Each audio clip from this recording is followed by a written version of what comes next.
आपका परिवार परिकर। आपका परिवार एवं परिकर कैसा है? परिवार का अर्थ आप समझते हैं। भारतीय परिवार में केवल पति पत्नी और उसकी संतान ही नहीं होती, भाई भतीजे, चाचा ताऊ, दादा दादी, उनकी संतान आदि भी होती हैं। यह परिवार तब तक एक परिवार बना रहता है जब तक सांपत्तिक विभाजन नहीं हो जाता। परिकर में आपके मित्र, संबंधी और सेवक सब आ जाते हैं। इस परिवार और परिकर से पृथक जो आपका व्यक्तित्व है वह बराबर परिवार एवं परिकरों से प्रभावित होता रहता है। इन सब का आप पर कुछ न कुछ अधिकार होता है और आपका इन पर। आप रुष्ट हों या तुष्ट, अनुकूल हों या प्रतिकूल, परिवार के सदस्यों को तो बदल नहीं सकते। बहुत हुआ तो उससे एक सीमा तक उदासीन हो सकते हैं, किंतु एक छोटी सीमा तक ही। परिकरों को भी परिवर्तित करने में आप कदाचित ही पूरे स्वतंत्र होते हैं। अवश्य दृढ़ निश्चय हो तो मित्र मंडल बदल सकते हैं, किंतु सेवकों में केवल निजी सेवक बदले जा सकते हैं। पारिवारिक सेवकों को बदलना कभी शक्य नहीं हो सका। परिवार और परिकर भी कभी सर्वथा ही प्रतिकूल हो सकता है। संत श्रेष्ठ तुकाराम जी और टॉलस्टॉय की पत्नी बहुत कर्कशा प्रतिकूल थी। प्रहलाद जी के पिता तो इतने प्रतिकूल कि पुत्र को मार ही देने का पक्का निश्चय कर लिया उन्होंने। मीराबाई का परिवार में इतना विरोध हुआ कि मीरा को विष तक दिया गया। अंत में मीरा को गृह त्याग के लिए विवश होना पड़ा। किसी भी प्राणी को परिवार पूर्व जन्म के कर्म संबंध के कारण प्राप्त होता है। पुत्र ही दो प्रकार के होते हैं। ऋणानुबंधी अर्थात जिन्होंने पूर्व जन्म में आपसे ऋण लिया है, सेवा कराई है, वे इस जन्म में कमाएंगे, सेवा करेंगे, इस प्रकार अपना ऋण चुकाएंगे। दूसरे धनानुबंधी अर्थात जिनसे आपने पूर्व जन्म में ऋण लिया है, जिन्हें किसी प्रकार सताया है, वे अपना ऋण वसूल करने और अपना बदला लेने आपके यहाँ आए हैं। वे आपका धन व्यय कराएंगे, आपको सताएंगे। केवल पुत्र ही ऐसे नहीं होते, माता पिता, भाई, संबंधी और पति या पत्नी भी ऐसी हो सकती है। मित्रों सेवकों में भी दोनों प्रकार के लोग हो सकते हैं। अतः वे तो अपने पूर्व कर्म अनुबंध के अनुसार ही आपस से व्यवहार करेंगे। ऐसी अवस्था में यदि सर्वथा प्रतिकूल ही परिस्थिति मिल जाए तो क्या करना चाहिए? अंततः पुत्र का पिता के प्रति, स्त्री का पति के प्रति कर्तव्य की सीमा क्या है? यहाँ एक स्पष्ट सत्य सदा स्मरण रखने योग्य है कि जीव न किसी का पुत्र है, न पिता, न स्त्री है, न पति। जीव का नित्य संबंध तो भगवान से ही है। नर के नित्य सखा नारायण ही है। अतः सबका सर्वोच्च एवं प्रथम कर्तव्य उन नारायण के प्रति, अरे इस कन्हई के प्रति है। इस कर्तव्य में पड़ने वाली किसी की कोई बाधा स्वीकार करने योग्य नहीं है। माता पिता ने शरीर दिया है, शरीर का लालन पालन किया है, अतः शरीर उनका है। कन्या का शरीर वे जिसे दान करते हैं उस पति का हो जाता है, किंतु शरीर ही हो जाता है। यह उसकी दुर्बलता ही है कि शरीर के साथ मन हृदय भी दे बैठती है। मन तो कन्हई का, उसी को दिया जाना चाहिए। एक बार एक दंपत्ति मेरे समीप आए। उनका विवाह हुए थोड़ा ही समय हुआ था। विवाह से पूर्व वह लड़की तथा उसके माता पिता मेरे समीप प्रायः आते रहते थे। अतः मैंने उसके पति से पूछा, यह तुम्हारी सेवा तो ठीक करती है? उन्होंने उत्तर दिया, इनकी सेवा में तो कोई कमी नहीं है, किंतु आप बड़े हैं, इतना ही समझ लें कि मुझे पत्नी नहीं मिली है, रबड़ की पुतली मिली है। सच कहूँ मेरा चित्त प्रसन्न हो गया। मैंने उन्हें समझाया, पिता पुत्री का कन्या दान करता है तो केवल उसके शरीर का ही दान करता है, यही कर सकता है। यह शरीर तुम्हें मिला है, हृदय तो पिता का है नहीं। वह यदि कोई परमात्मा को दे सकता है तो वह धन्य है। उसने हृदय के ठीक स्वामी को उसे दिया, उसका संपर्क तो दूसरे को भी धन्य ही करने वाला बनेगा। वे बुद्धिमान हैं। बात समझ में आ गई और दोनों परमार्थ पथ के साथी हो गए। मान लीजिए कि वे विरोध करते तो क्या होता, दोनों का जीवन दुखी रहता। कन्हई तो पकड़कर अपनाकर छोड़ता है नहीं, अतः उसकी ओर जाने वाला कदाचित दबता भी दिखेगा तो वह तात्कालिक ही होगा, स्थायी नहीं होगा। उसे विमुख करने का आग्रह करने वाले को ही विफल होना है। श्री रामचरितमानस तो इस संबंध में बहुत अधिक स्पष्ट है। जरऊ सुसंपत्ति सदन सुख सुहृद मात पितु भाई, सम्मुख होत जो राम पद करे न सहस सहाय। जो माता पिता सुहृद भाई बंधुओं में घरेलू सुख में आग लगे, वे भस्म हो जाए, जो श्री राम के चरणों के सम्मुख जाने में सहर्ष सहायता नहीं करते, वे विरोध न करके उदासीन रहने वाले हों तो भी अपनाए रहने योग्य नहीं हैं। अपनाए रहने योग्य तभी हैं जब सहर्ष सहायता करने वाले हों। कहते हैं कि मीराबाई ने गोस्वामी तुलसीदास को पत्र लिखकर अपने लिए सम्मति मांगी थी, तो गोस्वामी जी ने उत्तर में एक पद लिख भेजा था। जाखे प्रिय न राम विदेही, तजिए ताहि कोटि बैरी सम, यद्यपि परम स्नेही। तज्जो पिता प्रहलाद, विभीषण बंधु भरत महतारी, बलि गुरु तज्जो कंत ब्रज, बनितहि भय मुद मंगलकारी। नाते तेह राम सो, मनिमत सुहृद सुसेव्य जहाँ लो। अंजन कहा आँख जेहि फूटे, बहुतक कहो कहाँ लो। तुलसी सु सब भांति परम हित, पूज्य माँ प्राण ते प्यारो। जासो होय स्नेह राम पद, ए तो मतो हमारी। विनय पत्रिका का यह पद बहुत स्पष्ट कहता है कि विरोध करने की तो बात छोड़ो, जाके प्रिय न राम विदेही, वे यद्यपि परम स्नेही हो तो भी तजिता ही कोटि बैरी सम। आदर्श तो यही है, किंतु जीवन इतना सरल नहीं है कि उनमें सरलता से आदर्श अपनाया जा सके।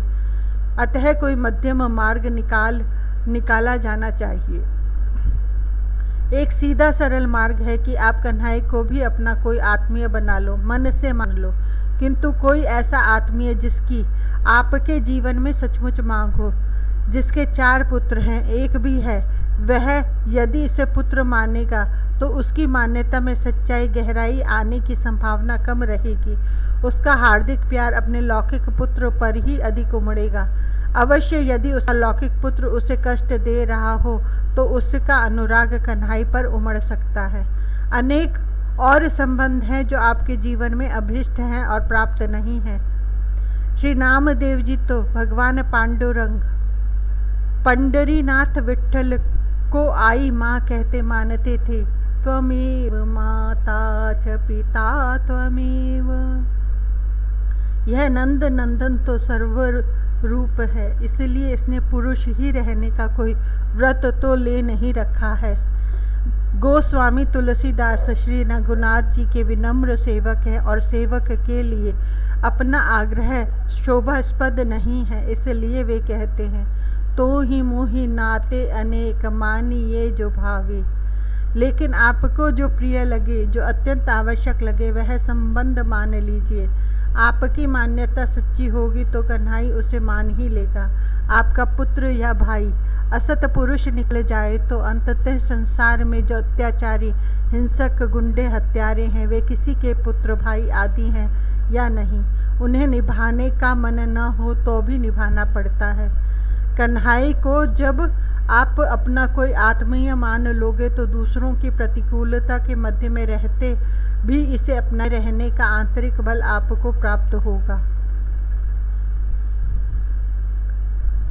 अपना लिए जाने पर कन्हई आपको आंतरिक बल तथा स्पष्ट सहायता देता रहेगा। मैं एक महिला को जानता हूँ, वे भगवत भक्त परिवार की कन्या हैं और एक प्रतिष्ठित संपन्न परिवार में ब्याही गई हैं। पति सुशिक्षित प्रसिद्ध व्यक्ति है, किंतु उनकी आस्था निरीश्वरवाद में है। संभव है कि पत्नी का रूप रंग उन्हें पसंद न आया हो। वे महिला एक सीधी प्राचीन भारतीय नारी जैसी है। पति महोदय को कोई आधुनिका आवश्यक लगती थी, अतः उन्होंने पत्नी को प्रारंभ से प्रताड़ित करना प्रारंभ किया। पत्नी का पूजा पाठ तो वे भला कैसे सह पाते। उस विचारी ने विवश होकर सब छोड़ दिया, किंतु जो हृदय में बस गया वह छोड़े तो छूटा नहीं करता। वह झाड़ू लगाते, बर्तन मलते, घर के दूसरे काम करते जब करती थी। इससे भी पति महोदय, उन्हें पतिदेव कहने का जी नहीं करता, उसे पीटते थे, यह कहकर ये बराबर ओष्ठ क्यों हिलाती रहती है, इस पिछड़ेपन को छोड़ती क्यों नहीं है। अंततः पतिगृह त्याग कर उसे अनेक वर्षों तक पिता के ही घर रहना पड़ा। लेकिन अंत में वे पति महोदय पत्नी को लिवा ले गए। उसके संग साथ के कारण मंदिरों में और सत्संग में भी जाने लगे। भले उनका अपना असंयमित जीवन संयम में न आया हो, किंतु पत्नी को उत्पीड़ित करना तो छूट ही गया। उसे आवश्यक सुविधा प्राप्त होने लगी। उन महिला की निष्ठा देखकर लगता है कि कन्हई नहीं चाहता कि वैसे पुरुष के प्रति उनकी आसक्ति बने। अतः उन महोदय में केवल काम चलाऊ परिवर्तन हुआ है। वे समझने लगे हैं कि पत्नी की उपेक्षा करने से उनके सामाजिक सम्मान को आघात लगता है। सट सुधरहित सत्संगति पाई पास परस को धातु सुहाई। लेकिन ऐसे भी लोग होते हैं जिनका सुधार संभव ही नहीं है। उनमें केवल तात्कालिक परिवर्तन मात्र होता है। श्री रामचरितमानस के कर्ता ऐसे लोगों को खल कहते हैं। खलऊ करहि भल पाई सुसंगु, मिटई न मलिन स्वभाव अभंगु। प्रहलाद जैसे लोकोत्तर भगवतनिष्ठ का संग उनके पिता दैत्यराज हिरण्यकशिपु का स्वभाव परिवर्तन नहीं कर सका। अतः स्वभाव परिवर्तन हो जाएगा यह तो निश्चयपूर्वक नहीं कहा जा सकता, किंतु निश्चयपूर्वक यह कहा जा सकता है कि कन्हई को अपनाने वाले के अंतर में प्रबलतम विरोधों को झेल लेने की शक्ति आ जाती है और यह शरणागत वत्सल उसे संपूर्ण परिस्थितियों में संभाल अवश्य लेता है।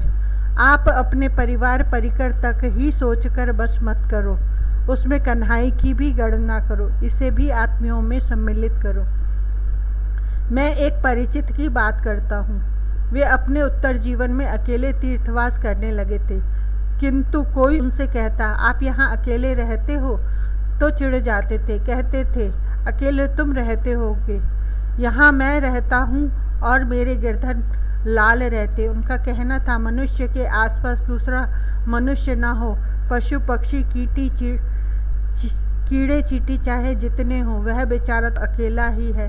ये दो पैर वाले लोग सगे संबंधी भले कहे जाएं, इनसे कहीं अकेलापन भंग होता है। वे संपन्न थे, रेल से यात्रा करते थे तो प्रथम श्रेणी में 2 सीटों का आरक्षण करवाते थे, एक पर वे और एक पर उनके श्री गिरधन लाल जी।